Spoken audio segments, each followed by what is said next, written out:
بسم اللہ الرحمن الرحیم۔ السلام علیکم۔ میرے بھائی کی منگنی کو 3 سال سے زیادہ کا عرصہ گزر چکا تھا۔ آج بھی ہمارے گھر میں یہی بحث چل رہی تھی کہ ہم بھائی کی شادی کرنے کب جائیں۔ اماں بھی بہت پریشان تھیں کیونکہ بھائی نے ایک دن پہلے ہی اماں کے سامنے آ کر اس شادی سے انکار کر دیا تھا۔ اماں کا خیال تھا کہ ہمیں 15-20 دن میں بھائی کی شادی کا بندوبست کر لینا چاہیے، مگر بھائی راضی نہیں تھا۔ بھائی کے مطابق وہ بھی اس شادی کے لیے تیار نہیں تھا۔ ہمیں بھی شادی کی جلدی نہیں تھی، مگر بھائی کے انکار نے سبھی کو پریشان کر دیا تھا۔ تبھی ایک رات بھائی گھر سے غائب ہوا اور باہر جانے کے بعد اس نے کسی کو بھی بتایا نہیں کہ وہ کہاں جا رہا ہے۔ اب رات کے 12 بج رہے تھے۔ ابا اماں بھی پریشان ہو رہے تھے کہ آخر ماجد کہاں چلا گیا ہے۔ وہ اتنی دیر تک گھر سے باہر کبھی بھی نہیں رکتا تھا۔ تبھی دروازے پر دستک ہوئی۔ میں نے جا کر دروازہ کھولا تو بھائی دروازے پر کھڑا بہت ہی زیادہ ندامت کے ساتھ سر جھکائے ہوئے تھا۔ میں بھائی کو دیکھ کر ڈر گئی تھی۔ بھائی تو ایسے سر جھکا کر کبھی نہ کھڑا ہوتا تھا۔ ابھی وہ وہیں پر تھا کہ ابا نے اندر سے آواز دی، ارے بیٹی، ماجد سے کہو اندر آ جائے، جو ناراضگیاں ہیں وہ ختم کر لے، ہم اسے شادی کے لیے زبردستی نہیں کہیں گے۔ ابا کی بات سن کر بھائی نے میری طرف دیکھا جیسے مجھ سے کچھ کہنا چاہتا ہو۔ پھر جب میں نے دروازے کے دونوں پٹ کھولے تو دیکھا سامنے ایک لڑکی کھڑی تھی۔ اسے لڑکی سے زیادہ عورت کہنا مناسب ہوگا۔ وزن کافی زیادہ تھا، رنگ بھی پکا تھا، اور یہ سر جھکائے کھڑی، اس کا مطلب یہی تھا کہ بھائی نے اس کے ساتھ یا تو شادی کر لی یا نکاح کر لیا، یا پھر کوئی اور معاملہ ہو گیا ہے۔ بھائی، یہ کون ہے؟ میں نے ڈرتے ڈرتے پوچھا تھا۔ میں سننا نہیں چاہتی تھی کہ بھائی نے اس سے نکاح کر لیا ہے، مگر پھر وہی ہوا جو کہ بھائی نے کرنا تھا، اور شاید جس کے لیے اس نے ہمیشہ ہم سب کو منانے کی کوشش کی تھی کہ وہ آمنہ سے شادی نہیں کرے گا، اور آج اس سب کی وجہ بھی سامنے آ گئی تھی۔ تبھی اماں ابا کمروں سے باہر نکل آئے۔ میں نے ان کو بتایا کہ بھائی نے کسی لڑکی سے شادی کر لی ہے۔ یہ کہہ کر میں تو اندر چلی گئی۔ میں شاید اپنا فون لینے کے لیے گئی تھی تاکہ اپنی شادی شدہ بہن ماریہ کو بھی فون کر کے بتا دوں کہ بھائی گھر آ گیا ہے۔ دراصل وہ بھی بہت پریشان ہو گئی تھی۔ اس کا شوہر پولیس میں SHO تھا۔ اس نے تو بھائی کو ڈھونڈنے کے لیے باقاعدہ کوشش بھی شروع کر دی تھی، کیونکہ ہمارا بھائی پردیس سے نیا آیا تھا۔ اس وجہ سے ہمیں یہ بھی خدشہ رہتا کہ کہیں وہ راستہ وغیرہ بھول نہ جائے، جبکہ اس کے دوست بھی کافی خیر سے۔ میں واپس باہر آئی تو ابا بھائی سے لڑ رہے تھے، بیٹا، کیا تم کو ذرا شرم و حیا نہیں آئی؟ تم نے اس عورت سے شادی کر لی جو تمہاری ماں کی عمر کی ہے۔ تم کچھ تو حیا کرتے۔ تمہاری منگنی کو 3 سال ہو گئے ہیں۔ ابا تقریباً اپنا سر نوچنے کو آئے تھے۔ بھائی اپنی نظریں جھکائے سعادت مندی سے کھڑا تھا، پھر بولا، ابا جان، مجھے معاف کر دیں، مجھے یہ شادی کرنا ہی تھی، مجبوری تھی میری۔ بھائی نے یہ کہا تو ابا اور غصے میں آ گئے۔ کیا مجبوری تھی تیری؟ کیا کسی نے تجھے سر پر بندوق رکھ کر نکاح کروایا ہے؟ بے غیرت ناحلف، مجھے یہ امید نہیں تھی۔ بھائی یہ باتیں کھڑا سن رہا تھا۔ وہ لڑکی یعنی وہ عورت بھی بھائی کے ساتھ کھڑی ابا اماں کی ساری باتیں سن رہی تھی، مگر اس پر ذرا بھی اثر نہیں ہوا۔ نہ وہ روئی، نہ اپنی جگہ سے ہٹی، ڈھیٹ بنی یہ سب کچھ تماشا دیکھتی رہی کہ ابا بھی بول بول کر تھک گئے۔ اب وہ لڑکی بھائی کے ساتھ بھائی کے کمرے میں چلی گئی۔ اماں بھی آ کر اپنے کمرے میں لیٹ گئیں۔ میں اور اماں تو بہت پریشان تھے، جبکہ میرا مارے دکھ کے برا حال تھا، کیونکہ میری پچھلی بھابھی یعنی کہ بھائی کی منگیتر کے بھائی کے ساتھ میرا رشتہ ہوا تھا۔ اب جب بھائی نے یہ منگنی توڑ دی تھی تو میری منگنی بھی خطرے میں پڑ گئی تھی۔ اگر اب میں اس گھر میں جاتی بھی تب بھی میری کوئی عزت نہ ہوتی، کیونکہ بھائی کی اس حرکت نے مجھے میرے سسرال والوں کی نظر میں بہت بے وقت کر دیا تھا۔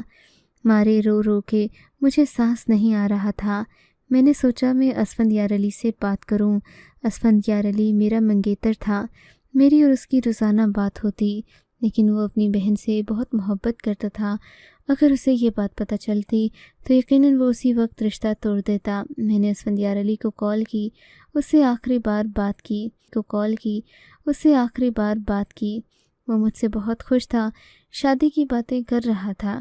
تبھی میں نے اسے بھائی کے بارے میں بتا دیا۔ بھائی کے بارے میں جانتے ہی وہ بہت حیران ہوا، اس نے فون بند کر دیا۔ اسی وجہ سے مجھے ساری رات نیند نہ آئی۔ میں اماں کے کمرے سے اٹھ کر اپنے کمرے میں چلی آئی تھی۔ میں خود کو دل ہی دل میں تسلیاں دے رہی تھی کہ شاید یہ اسفندیار علی کا وقتی غصہ ہے۔ تقریباً رات کے 3 بج رہے تھے جب مجھے بھائی کا کمرے کا دروازہ کھلنے کی آواز آئی۔ میں چوکنی ہو گئی تھی۔ اکثر ہی میں رات کو جاگتی رہتی تو گھر میں ہونے والی ہر حرکت پر میری نظر رہتی تھی۔ صحن سے کوئی چڑیا بھی گزرتی تو مجھے اس کا بھی معلوم پڑ جاتا تھا۔ میں اپنے کمرے کی کھڑکی سے صحن کو دیکھ رہی تھی کہ بھائی اور بھابھی کے کمرے سے وہ دونوں کسی سائے کی طرح نکلے اور ایک دوسرے کا ہاتھ پکڑے دروازے کی طرف جانے لگے۔ میں تھی، اگر یہ دونوں شادی کر کے ہی آئے تھے تو پھر ان کو گھر سے بھاگنے کی کیا ضرورت تھی، اور یہ لوگ جا کہاں رہے تھے؟ میں انہی سوچوں میں تھی کہ بھائی بھابھی دروازے تک پہنچ گئے۔ انہوں نے دروازہ ہلکے سے بند کیا اور نکل گئے۔ میں نے سوچا کہ یہ لوگ تو چلے گئے ہیں۔ اگر ایسا ہوا کہ کوئی چور وغیرہ دروازہ کھلا دیکھ کر اندر آ گیا تو ہمارے گھر کا کیا ہوگا؟ کیونکہ عموماً ایسا ہی ہوتا ہے، جب چور وغیرہ کوئی دروازہ کھلا پاتے ہیں تو وہ اندر گھس جاتے ہیں۔ ایسے میں شامت گھر والوں کی آتی ہے۔ میں اپنے کمرے سے باہر آئی، دروازہ کھلا تھا تو میں نے اسے فوراً سے بند کر دیا۔ میں نے سوچا کہ جب بھائی بھابھی گھر آئیں گے تو دروازہ بجائیں گے، میں خود اٹھ کر کھول لوں گی۔ میں نے تھوڑی دیر کوئی کتاب پڑھی، اس کے بعد بھی نیند نہ آ رہی تھی۔ ابھی میری آنکھیں دروازے پر ہی تھیں۔ میں کھڑکی سے دروازے کو دیکھ رہی تھی کہ ہلکی ہلکی سی دستک ہونے لگی۔ میں ابھی اٹھ ہی رہی تھی کہ دستک بہت زیادہ تیز ہو گئی۔ مجھے پچھتاوا ہونے لگا کہ میں نے دروازہ بند ہی کیوں کیا تھا۔ میں بھاگتی ہوئی دروازے پر گئی۔ مجھے یقین تھا کہ میرا بھائی اور بھابھی ہی باہر کھڑے ہوں گے، سو میں نے فوراً سے دروازہ کھول دیا۔ مگر یہ کیا، دروازہ کھولتے ہی سامنے دیکھا تو آگے ایک بڑی مونچھوں والا آدمی کھڑا تھا۔ میں اسے دیکھ کر حیران ہو گئی، پریشان بھی۔ آپ کون ہیں؟ میں نے پوچھا۔ دروازہ بند بھی کرنا چاہ رہی تھی پر اس نے اپنا موٹا سا ہاتھ دروازے کے اندر رکھ دیا۔ میری تو جان نکل گئی۔ میں بھاگنے ہی والی تھی کہ وہ گرج کر بولا، بھائی کہاں ہے تمہارا؟ میری بہن کو لے کر بھاگ گیا، میں اس کو چھوڑوں گا نہیں۔ میرا بھائی تو گھر سے باہر ہے، میں نے وہیں سے جواب دیا۔ تبھی وہ آدمی بھاگتا ہوا اندر آیا اور مجھے بازو سے گھسیٹ کر باہر لے جانے لگا۔ میں چیخ پڑی، اماں، ابا، بچاؤ، گھر میں چور آ گیا ہے۔ میں ابھی یہ سب کر ہی رہی تھی کہ اس نے ہاتھ رکھ دیا اور مجھے گھسیٹتا ہوا باہر لے گیا۔ وہاں اس کی کالی سی گاڑی کھڑی تھی جس میں اس نے مجھے بٹھا دیا اور گاڑی کا دروازہ بند کر دیا۔ خود اس نے ڈرائیونگ سیٹ سنبھال لی اور گاڑی چلانے ہی والا تھا کہ ابا گھر سے باہر آ گئے۔ اس سے پہلے کہ ابا کچھ بولتے، وہ آدمی مجھے گاڑی میں بٹھا کر کہیں دور لے گیا۔ میں چیختی چلاتی رہی، خود کو کوسنے لگی کہ آخر مجھے کیا ضرورت تھی یہ سب کرنے کی۔ مجھے تو اپنے بھائی کو بچاتے اپنی جان کے لالے پڑ گئے تھے۔ میں نے بھائی کے لیے دروازہ کھولا تھا۔ اماں ابا تو یہی سوچیں گے نا کہ میں رات کے اس پہر صحن میں کر کیا رہی تھی۔ میں نے دروازہ کھولا ہی کیوں؟ میری آنکھوں سے ٹپ ٹپ آنسو گر رہے تھے۔ تقریباً 1 گھنٹے بعد وہ آدمی ایک دکان کے سامنے رکا۔ اس نے وہاں سے پانی خریدا اور مجھے لا کر دیا۔ میری تو رو رو کر بری حالت تھی۔ میں اسے کوسنے لگی، کون ہو تم؟ خدا کے لیے مجھے بتا دو، میرے ماں باپ میرا انتظار کر رہے ہوں گے، میں دوبارہ گھر نہیں جا پاؤں گی۔ ایک بار لڑکی گھر سے نکل جائے تو اس کی عزت نیلام ہو جاتی ہے۔ میری بات پر وہ ٹھنڈے دماغ سے سوچنے لگا اور پھر بولا، اس کا لہجہ سپاٹ تھا، تمہیں کیا لگتا ہے تمہاری عزت نیلام ہو گئی تو میری بہن کی بچ گئی کیا؟ تمہارا بھائی اسے اپنے گھر لے گیا ہے۔ میرا بھائی، اس نے اسے نکاح کرنے کے بعد گھر لایا ہے، وہ تو اسے شادی کر کے اس کے ساتھ اپنا گھر بسانا چاہتا ہے۔ اس نے کوئی اس کی عزت تو نہیں لوٹی۔ میری بات پر وہ گرج کر بولا، تو ٹھیک ہے، میں بھی تم سے نکاح کر لیتا ہوں، اس طرح تمہاری عزت محفوظ رہے گی۔ وہ ایک ایک لفظ چباتے ہوئے بولا۔ مجھے اسفندیار علی کی یاد آنے لگی۔ نہیں، میری منگنی ہو چکی ہے، تم ایسا نہیں کر سکتے، مجھے گھر چھوڑ دو، تم اپنی بہن کو لے جانا۔ میں اپنی بہن کو لے جا کر بھی کیا کروں گا؟ اس نے ہماری عزت کا جنازہ نکال دیا ہے۔ میں اس کے سامنے گڑگڑانے لگی، ہماری عزت کا جنازہ نکال دیا ہے۔ میں اس کے سامنے گڑگڑانے لگی، دیکھو تمہاری بہن خود بھاگ کر آئی ہے نا، تم تو مجھے اٹھا کر لائے ہو، مجھے چھوڑ دو، تمہیں تمہاری بہن کا واسطہ۔ اس پر میری باتوں کا کوئی اثر نہیں ہوا، وہ مجھے ایک الگ سی گھر میں لے گیا اور وہاں مجھے بند کر دیا۔ پھر وہ فون پر نمبر ملانے لگا، شاید وہ میرے بھائی ہی کو فون کر رہا تھا۔ خوش قسمتی سے بھائی نے ایک ہی رنگ پر فون اٹھا لیا۔ جی بھائی، کیا بات ہے؟ اس آدمی نے اشارے سے مجھے فون پر بولنے کا کہا تو میں چیخ پڑی، بھیا خدا کے لیے مجھے بچا لو، یہ آدمی مجھے اٹھا کر لے آیا ہے، تم کہاں چلے گئے ہو بھائی؟ میں یہاں الگ کمرے میں بیٹھی ہوں، یہ مجھے اغوا کر کے لایا ہے۔ میں روتے روتے بولی تو بھائی کے تو جیسے پسینے چھوٹ گئے۔ ماہین، تم کہاں ہو اس وقت، اور کون تمہیں لے کر گیا ہے؟ مجھے بتاؤ، اس جگہ کا پتہ بتاؤ۔ بھائی میں نہیں جانتی، میں نے جواب میں کہا۔ ابھی میں بات نے فون مجھ سے چھین لیا اور بھائی سے کہنے لگا، اگر تم اپنی بہن کو زندہ دیکھنا چاہتے ہو تو میری بہن کو میرے گھر پر لا کر چھوڑ دو، ورنہ میں تمہاری بہن کا برا حشر کر دوں گا۔ یہ سن کر میرا بھائی بہت پریشان ہوا، بولا کہ ٹھیک ہے، میں 30 منٹ میں آتا ہوں، تو میری بہن کو کچھ مت کہنا۔ بھائی کے آنے کا میں انتظار کرنے لگی تھی، یہ بھی سوچ رہی تھی کہ نہ جانے میرا بھائی اب کیا کرے گا، اپنی بیوی کو چھوڑے گا یا پھر مجھے منتخب کرے گا، مجھ پر الزام نہیں لگائے گا، یا پھر میرے لیے اور مصیبت کھڑی کرے گا۔ وہ آدمی جو مجھے یہاں لے کر آیا تھا خود باہر چلا گیا۔ تھوڑی دیر کے بعد وہ دوبارہ کمرے کے اندر آیا اور بولا، اٹھو، تمہارا بھائی باہر آیا ہے، اس سے بات کرو، اسے شاید کہ یقین نہیں ہے، میں نے اسے فون پر سمجھا دیا تھا کہ یہ پتہ ہے، اس نے چالاکی کرنے کی کوشش کی تو میں تمہیں چھوڑوں گا نہیں، اگر ایک بار تمہیں گھر سے اٹھا سکتا ہوں تو دوسری بار تمہیں۔ اس کی بات سن کر میں نے ہاں میں سر ہلایا، روتی ہوئی کمرے سے باہر آ گئی، جبکہ ڈرائنگ روم میں میرا بھائی بیٹھا ہوا تھا، بہت پریشان تھا۔ بہنا، تم کیسے جانتی ہو؟ نہیں بھائی، میں اسے کیوں جانوں گی، یہ تمہاری بیوی کا بھائی ہے، اسے اس بات کا غصہ ہے کہ تم اس کی بہن کو بہا کر کیوں لے کر گئے ہو، اس لیے یہ مجھے یہاں لے کر آیا ہے، اگر تم اپنی بیوی کو اس کے حوالے نہیں کرتے تو یہ مجھے یہاں سے جانے نہیں دے گا۔ میں نے کہا تو بھائی سوچ میں پڑ گیا۔ ٹھیک ہے، تم اپنی بہن کو آ کر لے جاؤ، ویسے بھی تم کو کسی سے ڈر تو نہیں لگتا نا، تم اپنی بہن کو آ کر میرے گھر سے لے جاؤ، میں اپنی بیوی کو لے کر یہاں نہیں آنا چاہتا تھا، رات کا یہ وقت ہے، مجھے اس کی عزت کا خیال ہے، تمہاری طرح نہیں کہ دوسروں کی بہنوں بیٹیوں کو ذلیل کرتا پھروں، اس لیے تم میرے گھر چلو، میری بہن کو بھی میرے حوالے کرو اور اپنی بیوی کو لے آنا، میں نے تو ترس کھا کر اس سے نکاح کیا تھا، تم تو بڑے ہی کم ظرف نکلے، تم الٹا مجھ پر الزام لگا رہے ہو، ارے تمہاری بیوہ بہن سے شادی کرتا کون تھا، میں نے اس کو سہارا دیا، عزت دی، اور تم میرے ہی گھر پر ڈاکہ ڈال رہے ہو۔ بھائی اسے غصے میں یہ بات کر تو رہا تھا، لیکن میں جانتی تھی کہ وہ لڑکی بنا کسی وجہ کے میرے بھائی کے ساتھ بہا کر نہیں آئی ہوگی، ضرور اس کا بھی کوئی مقصد ہوگا۔ خیر وہ آدمی اس بات پر مان گیا، اس نے مجھے اپنے ساتھ لیا، بھائی کو بھی اپنی گاڑی میں بٹھایا اور ہمارے ساتھ ہمارے گھر کے لیے چل پڑا۔ مجھے حیرت تو یہ ہو رہی تھی کہ وہ ہمارے گھر کو جانتا کیسے ہے۔ خیر ہم لوگ تھوڑی ہی دیر میں میرے گھر کے باہر پہنچ گئے۔ بھائی نے اسے نیچے اترنے کا کہا، وہ آدمی ہچکچا رہا تھا، ابھی بھی اس نے ہم پر مکمل بھروسہ نہیں کیا تھا۔ چلو آؤ، تمہاری بہن اندر ہے۔ بھائی نے اسے راستہ دکھایا تو وہ غصے ہو گیا، تم نے مجھے بیوقوف سمجھ رکھا ہے، میں جانتا ہوں کہ میری بہن یہاں نہیں ہے، تم نے اسے کہیں چھپا رکھا ہے، میں تمہاری بہن کا برا اگر تم نے میری بہن میرے حوالے نہ کی۔ یہ کہہ کر وہ آدمی چلانے لگا تھا، وہ بہت غصے میں تھا۔ تبھی وہاں پر پولیس کی گاڑیاں آ گئیں، شاید کہ بھائی نے انہیں پہلے سے اطلاع کر رکھی تھی۔ پھر بھائی نے جو انوکھا کام کیا، میں تو حیران ہی رہ گئی۔ بھائی نے اپنی بیوی کو بھی پولیس کے حوالے کر دیا اور اس آدمی کو بھی۔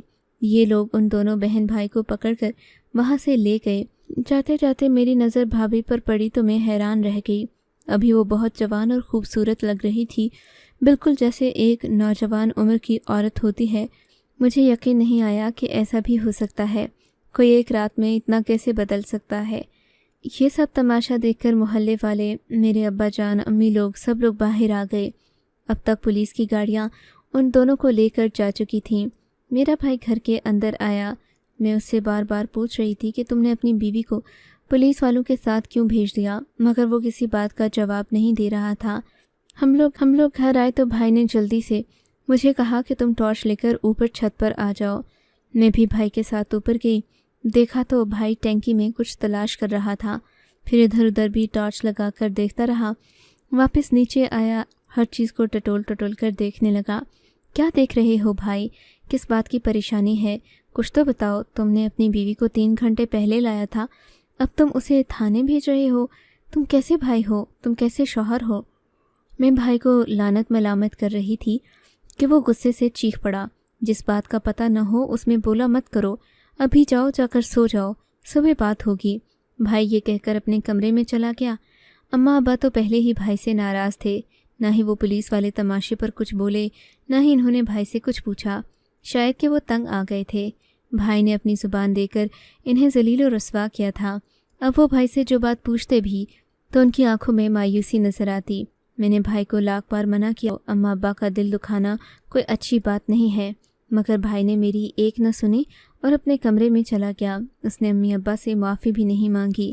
صبح ہوئی تو اماں ابا مجھ سے پوچھنے لگے کہ کیا ہوا تھا، رات کو پولیس کیوں آئی تھی، ہم محلے والوں کو کیا جواب دیں گے؟ میں نے کہا وہ لوگ مجھے پکڑ کر لے گئے تھے، آپ لوگ بھی تو جانتے ہی ہوں گے کہ میرے ساتھ کیا ہوا ہے۔ اماں ابا ہکا بکا تھے، بھائی کو بددعائیں دینے لگے کہ اس نے گھر کا تماشا بنا دیا ہے، خدا جانے وہ لڑکی کون تھی، اور اگر تمہیں کچھ ہو جاتا تو ہم کیا کرتے۔ ابا کو تو یقین ہی نہیں آ رہا تھا کہ میں زندہ سلامت اس شخص کے شکنجے سے واپس آ گئی۔ تبھی بھائی ہم سب کے پاس آیا، ہمارے آگے ہاتھ جوڑ کر معافی مانگنے لگا۔ اب سب لوگ خدا کے لیے مجھے معاف کر دیں۔ بھائی کے جڑے ہاتھ دیکھ کر مجھے حیرت ہوئی تھی۔ بھائی جیسا اکڑ باز اور مغرور تو میں نے آج تک نہیں دیکھا تھا، پھر وہ ہم سے معافی کیسے مانگ رہا تھا؟ مجھے حیرت ہو رہی تھی۔ میں خاموشی سے تماشا دیکھ رہی تھی۔ بھائی نے خود ہی اپنی کہانی سنانا شروع کر دی۔ اماں باپ، آپ مجھے معاف کر دیں، مجھے آپ کی پسند کی ہوئی لڑکی ان پڑھ اور جاہل لگتی تھی۔ میں سمجھتا تھا کہ میری چچا زاد بہن سے شادی کر کے میں اپنی نسلیں تباہ کر بیٹھوں گا، مگر ایسا نہیں تھا۔ آپ لوگوں نے میرے لیے جو فیصلہ کیا وہ بالکل درست تھا۔ دراصل ہوا یہ کہ ایک دن میں باہر بیٹھا چائے پی رہا تھا کہ ایک عورت کچھ چیزیں بیچتی ہوئی میرے پاس سے گزری۔ ابھی وہ یہ سب کر ہی رہی تھی کہ 2 گنڈوں نے اس پر حملہ کر دیا۔ وہ اس کو حملہ کر کے اپنی گاڑی میں بٹھانا چاہتے تھے۔ میں نے بیچ میں پڑ کر ان لوگوں کو بھگا تو دیا، مگر وہ عورت بہت پریشان تھی۔ میں نے پوچھا کہ تم یہاں رات کے اس پہر کر کیا رہی ہو؟ بولی کہ صاحب میں غریب ہوں۔ میں نے دیکھا وہ بے پناہ خوبصورت تھی۔ میں نے کہا کیا تمہارے گھر میں باپ بھائی نہیں ہیں؟ بولی کہ میں بیوہ ہو چکی ہوں، میرا اس دنیا میں کوئی نہیں ہے۔ میں نے کہا تم شادی کیوں نہیں کر لیتے؟ شادی کرنے والا کوئی نہیں ہے۔ میں نے کہا تم کوشش کرو، شاید تمہیں کوئی نہ کوئی مل جائے، دنیا میں ایسے لوگ بھی ہوتے ہیں جو بیوہ عورتوں سے شادی کرتے ہیں۔ کہنے لگی سب لوگ یہی باتیں کرتے ہیں مگر شادی کرتا کوئی نہیں ہے۔ غرض اس نے مجھے اتنا جذباتی کیا، میں آپ کو کیا ہی بتاؤں۔ پھر میں نے سوچا کہ میں ہی اس سے نکاح کر لیتا ہوں۔ ویسے بھی اماں باپ ناراض مت ہونا، لیکن میں نے وہاں ایک شادی کر رکھی ہے۔ میں اپنے چچا کی بیٹی کی زندگی برباد نہیں کرنا چاہتا تھا، سو میں نے سوچا کہ میں اپنی دوسری شادی کسی بیوہ اور بے سہارا عورت سے کروں گا۔ میں آپ کو سب باتیں بتانا چاہتا ہوں، سو مجھے امید ہے آپ مجھے معاف کر دیں گے۔ ہوا یوں کہ اس عورت کو میں نے نکاح کر کے گھر لانے کا سوچا۔ میں یہی سوچ رہا تھا کہ آپ کو اس بیوہ سے شادی کرنے کی وجہ بھی بتا دوں گا کہ میں نے ایسا کیوں کیا، مگر شادی یعنی نکاح کے بعد مجھے پتہ چلا کہ یہ لوگ بہت پراسرار ہیں۔ میں تو اسے بے سہارا سمجھ رہا تھا مگر اس کے پیچھے پورا مافیا تھا۔ اب میں سمجھ گیا ہوں۔ رات کو جب اس نے مجھے کہا تھا کہ وہ کھانا کھانے باہر جانا چاہتی ہے تو اس کا مقصد اس گھر کے دروازے کو کھولنا تھا۔ وہ آدمی جو یہاں چوری کرنے آیا تھا، دراصل اسے چوری کا موقع نہیں ملا تو ہماری بہن کو اٹھا کر لے گیا۔ میں نہیں جانتا تھا کہ یہ لوگ اتنے بڑے مافیا ہیں۔ خیر میں نے پولیس سے بروقت بات کر لی تھی، پولیس ان لوگوں کو لے گئی ہے۔ لیکن ابا آپ مجھے معاف کر دیں، میں نے جو بھی کیا جذبات میں آ کر کیا۔ میں تو سمجھا تھا کہ وہ عورت سچ بول رہی ہے، میں نے ثواب کی نیت سے اس سے نکاح کیا تھا،